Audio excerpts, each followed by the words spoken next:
നമസ്കാരം. പഹൽഗാം ഭീകരാക്രമണത്തിൽ പങ്കെടുത്ത കൊടും ഭീകരന്മാരെക്കുറിച്ചുള്ള കൂടുതൽ വിവരങ്ങൾ പുറത്തു വരികയാണ്. 7 ഭീകരന്മാരാണ് അതിൽ പങ്കെടുത്തത് എന്നതാണ് ഇപ്പോൾ സ്ഥിരീകരിക്കാവുന്ന വിവരം. അതിൽ കൺഫേംഡായി 2 പേരെങ്കിലും പാകിസ്ഥാൻ പൗരന്മാർ തന്നെയാണ്. 2 പേരെങ്കിലും ഇന്ത്യയിൽ നിന്നും പാകിസ്ഥാനിലേക്ക് ചെന്ന് അവിടെ ട്രെയിനിങ് ലഭിച്ച് തിരിച്ച് കാശ്മീരിലെത്തി പ്രശ്നം ഉണ്ടാക്കിയ ആളുകളാണ്. മറ്റ് 3 പേരുടെ വിവരങ്ങൾ വരുന്നതേ ഉള്ളൂ. അതുകൊണ്ട് 7 പേരിൽ 5 പേരുടെ രേഖാചിത്രങ്ങൾ ഭാരതം പുറത്തുവിട്ടിരിക്കുകയാണ്. വ്യക്തമായ സൂചനകൾ, പേര്, അവരുടെ ജന്മസ്ഥലം, അവരുടെ രൂപം, വ്യക്തത, അറിയാവുന്ന വിവരങ്ങൾ പുറത്തുവിടുകയാണ്. പാകിസ്ഥാൻ കണക്ഷൻ എസ്റ്റാബ്ലിഷ് ചെയ്യാനുള്ള ഏറ്റവും പ്രധാന മാർഗമെന്ന് പറയുന്നത് അമീർ അജ്മൽ കസം പാകിസ്ഥാൻ പൗരനാണെന്ന് ഭാരതം തെളിയിച്ചതുപോലെ, മുംബൈ ആക്രമണത്തിൽ പങ്കെടുത്തയാളാണ്, ജീവനോട് പിടികൂടിയതുപോലെ ഇവരെയും ജീവനോട് പിടികൂടി അവരുടെ അസ്തിത്വം ലോകത്തിന് മുന്നിൽ തെളിയിക്കണം, നമ്മുടെ നിയമവ്യവസ്ഥിതിക്ക് മുന്നിൽ തെളിയിക്കണം എന്നാണ് ആഗ്രഹം. ഈ 4 പേര് വ്യക്തമായ വിവരങ്ങൾ ലഭിച്ചു. അതിൽ പാകിസ്ഥാൻ പൗരനായ അലി ഭായ്, അദ്ദേഹത്തെ വിളിക്കുന്നത് തൽഹ ഭായ് എന്നാണ്. അദ്ദേഹത്തെക്കുറിച്ചുള്ള ഡീറ്റെയിൽസ് എല്ലാം ഇന്ത്യ കളക്ട് ചെയ്ത് കഴിഞ്ഞു. ലോകരാജ്യങ്ങളുടെ മുമ്പിൽ ഇന്ത്യ ഹാജരാക്കുന്ന കണക്കുകളിൽ തൽഹ ഭായിയെക്കുറിച്ചുള്ള വ്യക്തമായ വിവരങ്ങളുണ്ട്. നിഷേധിക്കാനാവില്ല, പാകിസ്ഥാൻ പൗരൻ തന്നെയാണ്. എല്ലാ വിവരങ്ങളും, അവിടുത്തെ ഐഡന്റിറ്റി കാർഡ് നമ്പർ, കാര്യങ്ങളെല്ലാം ഉണ്ട്. രണ്ടാമത്തേത് ഹഷിം മൂസ. ഹഷിം മൂസയെ വിളിക്കുന്ന പേര് സുലൈമാൻ എന്നുകൂടി വിളിപ്പേരുള്ള ഹഷിം മൂസ കൊടും ഭീകരനായ ലഷ്കർ ഭീകരനാണ്. പാകിസ്ഥാനിൽ നിന്നും നേരിട്ട് കടന്ന് നുഴഞ്ഞു കയറി വന്നയാളാണ്, നേരിട്ട് ഇന്ത്യ കണക്ഷനുള്ള ആളല്ല എന്ന് ഓർക്കണം. ഇവരിൽ 2 പേര് പഷ്തു ഭാഷ സംസാരിക്കുന്ന ആളുകളുമാണ്. കാരണം ഈ യാത്രക്കാർ പലരും പറഞ്ഞു അവർ കാശ്മീരി അല്ല സംസാരിച്ചത്, അവർ സംസാരിച്ചത് ഉറുദുവുമല്ല, അവർ സംസാരിച്ചത് ഈ നോർത്ത് വെസ്റ്റ് ഫ്രോണ്ടിയർ പ്രൊവിൻസ്, പഴയ നോർത്ത് വെസ്റ്റ് ഫ്രോണ്ടിയർ പ്രൊവിൻസ് ഇപ്പോൾ വിളിക്കുന്നത് ഖൈബർ പഖ്തൂൺഖ, ആ മേഖലയിൽ പഷ്തു ഭാഷ സംസാരിക്കുന്ന പഠാന്മാരാണല്ലോ, പഷ്തു ഭാഷ സംസാരിക്കുന്ന ആളുകൾ. അപ്പോൾ ആ ഭാഗത്തു നിന്ന് വന്ന ആളുകളാണ്. അപ്പോൾ ഇന്ത്യയുമായി ഒരു ബന്ധവുമുള്ള ആളുകളല്ല, കാശ്മീർ അതിർത്തിയിൽ നിന്നുള്ള ആളുകളല്ല, പാക് ഓക്കുപൈഡ് കാശ്മീരിൽ നിന്നുള്ള ആളുകളുമല്ല, പഞ്ചാബികളുമല്ല. അപ്പോൾ അത് വ്യക്തമായ പാകിസ്ഥാൻ കണക്ഷൻ തന്നെയാണ്. മൂന്നാമത്തെ ആൾ ഇന്ത്യൻ പൗരൻ, കാശ്മീരിൻ്റെ മണ്ണിൽ നിന്ന് തന്നെ വന്ന ഒരു വഞ്ചകൻ. അദ്ദേഹം അനന്ത്നാഗ് സ്വദേശിയാണ്, ആദിൽ ഹുസൈൻ തോക്കർ എന്നാണ് അദ്ദേഹത്തിൻ്റെ പേര്. അപ്പോൾ ആദിൽ ഹുസൈൻ തോക്കറെ വ്യക്തമായി ഇന്ത്യ ഐഡൻറ്റിഫൈ ചെയ്തു, അദ്ദേഹത്തിൻ്റെ ഗ്രാമം ഐഡൻറ്റിഫൈ ചെയ്തു. 4മത്തെ ആൾ അഹ്സാൻ എന്നാണ് അദ്ദേഹത്തിൻ്റെ പേര്. അദ്ദേഹത്തിന് പുൽവാമ ഭാഗത്താണ് അദ്ദേഹത്തിൻ്റെ വേരുകളുള്ളത്, പുൽവാമ സ്വദേശിയാണ്.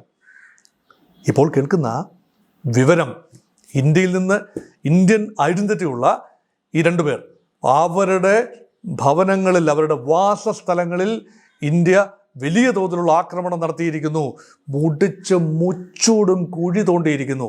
ഇതാണ് ഏറ്റവും ലേറ്റസ്റ്റായി വെളിയിൽ വരുന്ന വിവരം. അപ്പോൾ അതായത് ഇവിടെ വന്നങ്ങനെ ആക്രമണം നടത്തി, ഇതിനകത്തു നിന്നാണെങ്കിലും ശരി പുറത്തുനിന്ന് കടന്നു വന്നാണെങ്കിലും ശരി, ആക്രമണം നടത്തി പോയി ഏതെങ്കിലും മാളത്തിൽ പോയി ഒളിച്ചിരിക്കാം എന്ന് മുൻപൊക്കെ സാധിച്ചിട്ടുണ്ടാകാം.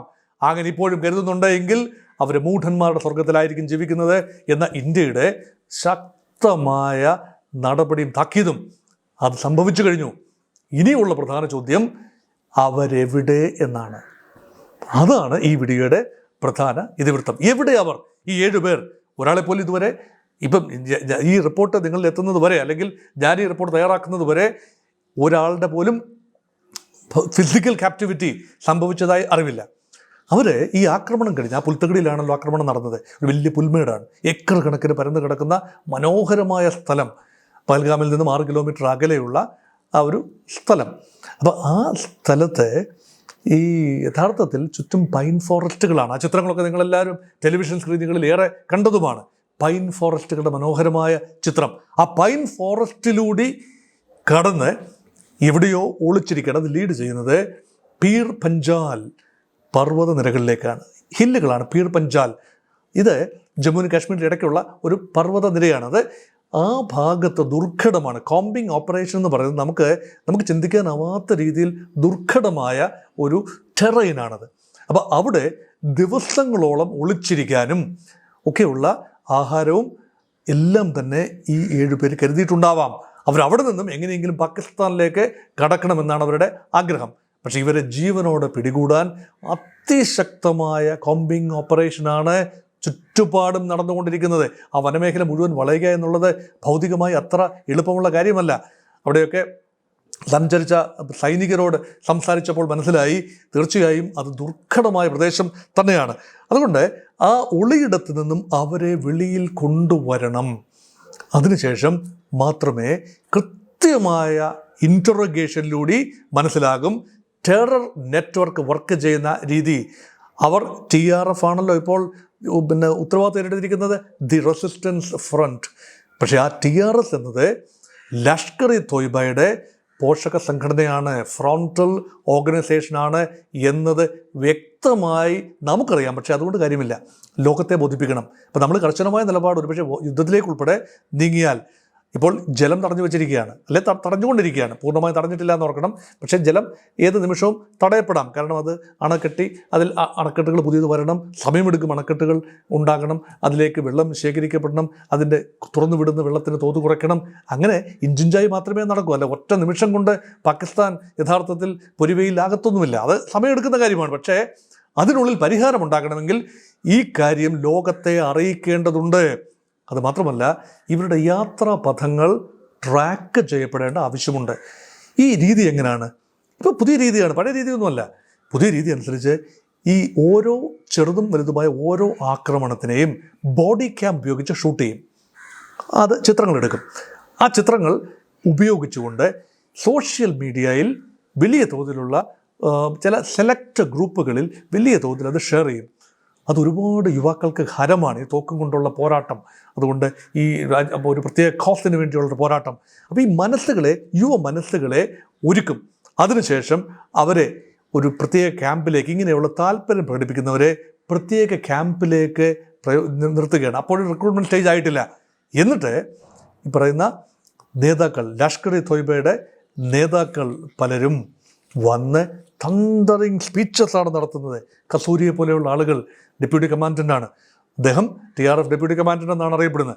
അദ്ദേഹത്തെ പോലെയുള്ള ആളുകൾ വലിയ പ്രഭാഷണങ്ങൾ നടത്തി ഇവരെയൊക്കെ അങ്ങോട്ട് ബ്രെയിൻ വാഷ് ചെയ്തെടുക്കും. ബ്രെയിൻ വാഷ് ചെയ്തെടുത്താൽ അടുത്ത ഘട്ടം എന്താ? അവരെ ക്യാമ്പുകളിലേക്ക് കൊണ്ടുപോകും, തീവ്രവാദ പരിശീലന ക്യാമ്പുകൾ അതിലേക്ക് കൊണ്ടുപോകും. അതാണ് ബാലാക്കോട്ടൊക്കെ ഉള്ളതുപോലെയുള്ള ക്യാമ്പുകൾ. അത് പലതും പാക് ഓക്യുപ്പൈഡ് കാശ്മീരിലാണെന്ന് ഓർക്കണം. ചിലതൊക്കെ പഞ്ചാബിലുണ്ട്, ചിലതെല്ലാം ഖൈബർ പഖ്തൂൺഖ മേഖലയിലുമുണ്ട്. അവിടെ കൊണ്ടുപോയതിനു ശേഷം തോക്ക് പരിശീലനം, AK-47 ഉപയോഗിക്കാനുള്ള വിദഗ്ധ പരിശീലനം, ക്യാമഫ്ലാഷ് ചെയ്യാനുള്ള പരിശീലനം, ആവശ്യമുള്ള എല്ലാ ഗറില്ല യുദ്ധമുറയുടെ പരിശീലനം, കാശ്മീരിൻ്റെ ടെറൈനെക്കുറിച്ച്, ഇന്ത്യൻ കാശ്മീരിൻ്റെ ടെറൈനെക്കുറിച്ചുള്ള വ്യക്തമായ വിവരങ്ങൾ, പാകിസ്ഥാൻ സ്വീകരിച്ച സാറ്റലൈറ്റ് ഇമേജുകൾ. അപ്പം ഇതെല്ലാം വളരെ ഇമ്പോർട്ടൻ്റ് ആണ്. ഓരോ നീക്കവും പഠനവിധേയമാക്കേണ്ടത്. ഇവർ ആകർഷിക്കപ്പെടുന്ന പലരും എൻജിനീയേഴ്സ് ഉണ്ട്, ടെക്നിക്കൽ സ്കിൽസ് ഉള്ളവരുണ്ട്, തീരെ നിരക്ഷര കുഷികളായ ആളുകളെല്ലാം ഓർക്കണം. ഈ മനസ്സുകളെ സ്വാധീനിക്കുന്നത് ഓർക്കണം. എന്നാൽ ഇതൊരു ആദായ മാർഗമായി കണ്ട് ഭീകരരോടൊപ്പം കൂടുന്നത് ഒരു നല്ല മാർഗമാണ്. ആഹാരം കിട്ടും, എല്ലാം കിട്ടും, എല്ലാ പരിഗണനകളും കിട്ടും, ഒരു ജോലിയും ചെയ്യേണ്ട, അങ്ങനെ ചിന്തിക്കുന്നവരും ഉണ്ടെന്ന് ഓർക്കണം. പക്ഷേ ഒരു ജോലിയും ചെയ്യാതെ മുകളിലിരുന്നു കൊണ്ട് നിർദ്ദേശങ്ങൾ മാത്രം കൊടുത്ത് നേട്ടങ്ങൾ കൊയ്യുന്നത് പാകിസ്ഥാൻ സൈന്യമാണെന്നും കൂടെ ഓർക്കണം. പാകിസ്ഥാൻ സൈന്യത്തിൻ്റെ ജനറൽ, ഇപ്പോഴത്തെ ജനറൽ അസിം മുനീർ അവസരവാദിയായ ഒരാളാണ്.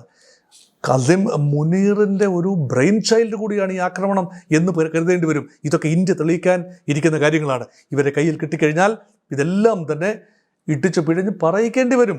അവരവസാനം ഇന്ത്യയുടെ നിയമവ്യവസ്ഥയ്ക്കുള്ളിൽ കൊണ്ടുവരികയും അവർ കൊല ചെയ്യപ്പെടുകയും ചെയ്യാതെ ശരിയാണ്. പക്ഷേ അതിന് മുൻപ് തന്നെ ഈ കണക്ഷൻ, ഈ റൂട്ട് മനസ്സിലാക്കണം. ISIയും പാക് സൈന്യവും പാക് ഭീകര ഗ്രൂപ്പുകളും എല്ലാം തമ്മിലുള്ള റൂട്ട് മനസ്സിലാക്കേണ്ട ഒരു ആവശ്യമാണ്. ഇപ്പോൾ തൽക്കാലം പീർ പഞ്ചാബ് മേഖലയിലാണ് എല്ലാ കണ്ണുകളും. അവിടെ ഒരുപക്ഷെ ഇവരിൽ ആരെങ്കിലും പിടിയിലായിരിക്കാം. അത് ക്യാമറ കണ്ണുകളിൽ നിന്നും ഒരുപക്ഷെ മാധ്യമങ്ങളിൽ നിന്നും ബോധപൂർവമായി മറച്ചു വെക്കുന്നതുമാകാം. സകല ഇൻഫർമേഷനും, ഇതെല്ലാം ഇൻഫർമേഷൻ എന്ന് പറയുന്നത് ഉടനടി ഷെയർ ചെയ്യേണ്ട ഒന്നല്ല. Selective use of information to make maximum impact. അതുകൊണ്ട് ആരും പിടിയിലായിട്ടില്ല എന്ന് എങ്ങനെയോ നമ്മുടെയൊക്കെ ഒരു ആറാമത്തെ ഇന്ദ്രിയം വർക്ക് ചെയ്യുമല്ലോ, ഇതുവരെ ഒരാൾ പോലും പിടിയിലായില്ല എന്ന് പറയുന്നത് വളരെ ദുരൂഹമാണ്. പിടിയിലായിട്ടുണ്ടാകാം, ചോദ്യം ചെയ്യപ്പെടുന്നുണ്ടാകാം, അജ്ഞാത കേന്ദ്രത്തിലേക്ക് അവരെ മാറ്റിയിട്ടുണ്ടാകാം. അതുകൊണ്ട് തിരിച്ചടി ഉണ്ടാകുമ്പോൾ അതിന് പിന്നിൽ കാരണം നിരത്താൻ വ്യക്തമായ പാക് കണക്ഷൻസും ഇവർ പാകിസ്ഥാൻ പൗരന്മാർ കൂടിയാണ് എന്നും ഇന്ത്യൻ പൗരന്മാരെ പാകിസ്ഥാനിൽ കൊണ്ടുപോയി ട്രെയിൻ ചെയ്ത് അവരെ തിരിച്ചിവിടെ കൊണ്ടുവന്ന് സർവനാശം എത്തിക്കുകയാണ് എന്നും ലോകത്തോടായി പറയാൻ കിട്ടുന്ന ഒന്നാം തരം അവസരമാണ് ഈ കാണുന്നത്. അതുകൊണ്ട് കോമ്പിംഗ് ഓപ്പറേഷൻസ് നടക്കട്ടെ. ഏതാനും മണിക്കൂറുകൾക്കുള്ളിൽ, ദിവസങ്ങൾക്കുള്ളിൽ തന്നെ വ്യക്തമായ ചിത്രം, ഈ ആളുകൾ അവർ നേരെ നിരന്ന് നിൽക്കുന്ന ചിത്രം നിങ്ങളുടെ മുമ്പിൽ വരട്ടെ എന്ന് നമുക്ക് ആശംസിക്കാം.